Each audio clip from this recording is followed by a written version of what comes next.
Aloha to one and all out there across the island chain of Hawaii. I am Juliet Butters Doty, evolutionary astrologer here at Akaku Studios on Maui. And I'm bringing to you the next chapter of energies with the incoming super full moon in Aries. There is a certain settling into the aftermath of the two recent September eclipses as we continue to ride the waves of tremendous change, even as the ripple effect occurs daily from the reboot reset as we re-emerge, shape-shifted into a more aware sense of being. Allow the unknown to bubble up. Notice any new nuances that are aching to be heard within you as the opportunity is there to deepen into the stillness. There is treasure to be found. Aspects of your dear self that wishes to be reborn. As you listen, remember that the heavens are giving you full support and backing, offering backbone to what may feel right now wobbly or unfamiliar. So the evolutionary planets, the outer planets, Pluto, Neptune, Uranus, are all retrograde. Saturn is too, for now, and offer the foundation for you to dissolve, Pisces, to be creative of what feels to come to fruition within you, or to let go of what just isn't going to get off the ground realistically. For some, the eclipse has revamped your life completely, and for others, there is a zone of not yet, of waiting for the directives to arrive or land. Patience is useful these days. However, for some, the waiting game is just not so easy.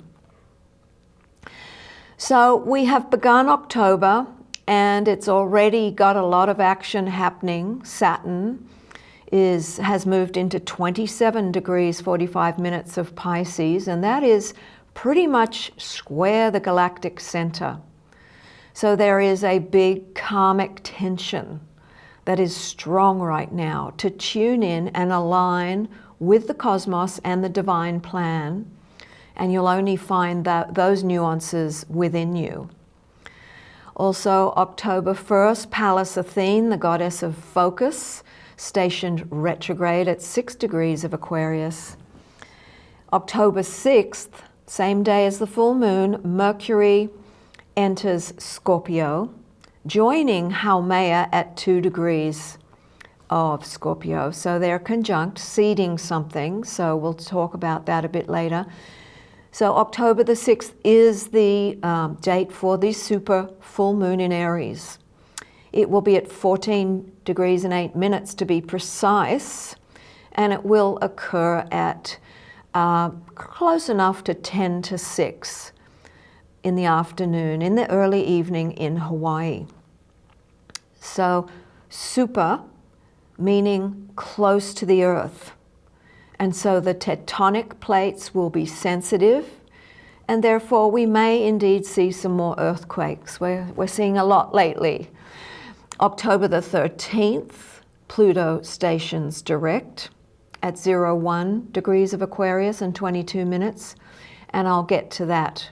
I'll give you some more information on that in a bit. October 22nd, Neptune dips back into Pisces at 29 degrees 59 minutes. The last degree of the entire zodiac, also a world degree, triggering yet again more dissolution, more dissolving energies, asking us to reach for greater perspective and creativity, to have faith, to trust, to reach for deeper meaning, or to create deeper meaning. It's also just with the archetype of Neptune, rulership, which is Pisces, meditation is going to be really fabulous over the next few months. We will experience more water issues, flooding, Neptune Pisces rules immunity and viruses, so boost yourself. Pisces Neptune rules media, toxicity, so what's happening in the oceans. I do hope we don't have any oil spills. It also rules deception, smoke and mirrors, and much more. But that's a pretty good list for now. So the super full moon in Aries, October 6th, joins Salacia. She is the wife of Neptune. And along her sojourn in the I am archetype, literally in Aries, she is our reminder to reach for the light that is actually everywhere if we would stop to appreciate her glimmering simplicity, her exquisiteness in the play of refractive light and the true delight of each moment available to us all. Mercury has just entered Scorpio, as I mentioned, and just a reminder, he is the boss of Uranus in Gemini, so things will get a bit more intense, Scorpio, digging a little bit deeper, some hidden things may come to light. And together also, Mercury is the ruler of the South Node of Fate, our fate of destiny. And the South Node of Fate is always an emptying out signature, and he's in Virgo. So with this full moon, it is squaring off to Pluto, the great transformer and eliminator. So Mars has primed us already in Scorpio, and now we need to talk about Mercury, talk about what is on our mind. And so we may see some revelations of hidden secrets and more. Haumea, also in the mix here together, is drumming up a lot of creative energy with Pallas Athene, who just stationed retrograde in Aquarius. So how can we creatively communicate and with focus affecting our world on a social level? We're being offered an opportunity to look at things unfolding in another way. Ask yourself some questions. I've got a few here. What has been hidden in your world and needs to be spoken about, buried for too long?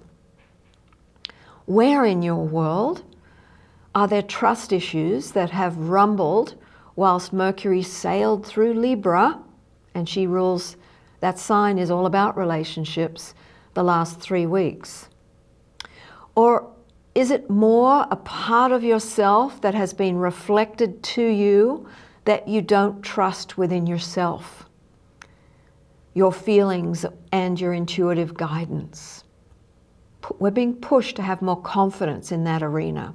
So remember, this is part of the repercussions and reverberations from the eclipses breaking up and exposing what must come to light for growth to occur. That's why we're here on this planet, to grow.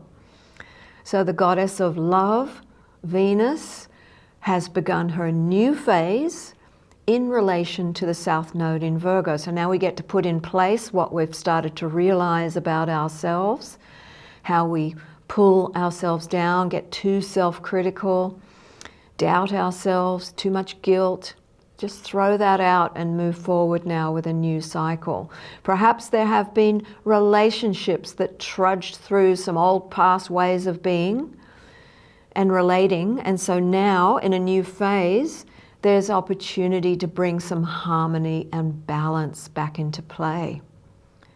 Remember, Venus is the ruler of the Sun in Libra at this full moon in Aries, pioneering the next level of your individuation here whilst you're in relationship to anything.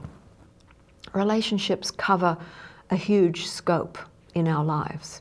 You are more than the old way of being or doing things now. Wisdom and experience can be expressed as the higher road is definitely on offer. In a sense, we are in the twilight zone, in between worlds as we walk forward, perhaps feeling a little groundless because we know not as yet where. So the next piece that's really quite big is Pluto is about to turn direct on October 13th. And so a week either side of that date, so that'll be about the 7th, so the day after the full moon eclipse, all things Pluto will reign for 2 weeks. And actually, really, for the whole month, acting. And he's out of bounds right now, so he's going to act in ways that may seem extreme in expression.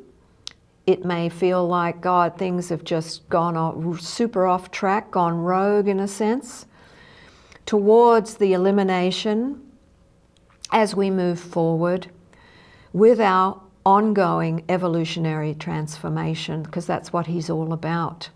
He's also about freedom of speech. He's about the rule of law and boundaries, futuristic creativity and traditional old ways that have been frozen shut. He wants to really open it up. So there's more to that list, but you get the drift. We are in times of gravitas right now and the unknown. So breathe and drop into your stillness as we sit at the leading edge of time for humanity. The fire has been lit, Aries. Use this super full moon in Aries to plunge deeply into your focus powers, to hone in and hold your attention to what feels right. Where is your barometer for you? And what's important now for you. Hold high your frequency that you have worked purposefully to raise. Say no to those who may hijack your kind-heartedness or your compassionate heart. Don't join the saboteurs or support those that pull down goodness. Uphold yours. So the last thing I wanted to say, Pluto, before I move on to an interpretation of the degrees, is that Pluto is only going to move 3 degrees throughout this entire month. Sorry, 3 minutes. Very big difference. 60 minutes in a degree. So he's only going to move 3 minutes. So it's going to be really, he's standing still virtually all month. So it's quite the month. So as I said, I'm going to go through an interpretation of the archetype of this 15 degrees of Aries at this full moon. And it's by a man named Elias Lonsdale. And we always round up, so it's going to be about the 15 degrees of Aries. And the title is A Man with Pointed Ears. And the definition is the following: super tuned in, the personification and embodiment of what it looks like, feels like, and is like to have an inside track on everything going on around you. Uncanny awareness. You have the gift of getting across new ways of being, different ways of looking at things. Somehow getting away with being so very different that it no longer matters. A sense of hot-wired to wild and uncomfortable truths. You have a special radar for undertones and nuances, motivations and signs of what is going on underneath. It's perfect for this full moon. The direct front row seat upon who the other is and the challenges and opportunities the other brings before you when you are ready and eager for the encounter, and you know you can always find a way to move with absolutely anything that might arise. I think it's really fascinating, that definition of the 15 degrees of Aries, because the words speak directly to us right now regarding how can we navigate through time right now on this planet. So the next new moon will be in Libra on October 21st. So we're still paving through the relationship month, relationship to everything. Tread gently as you go, dear ones. And until then, a hooey ho.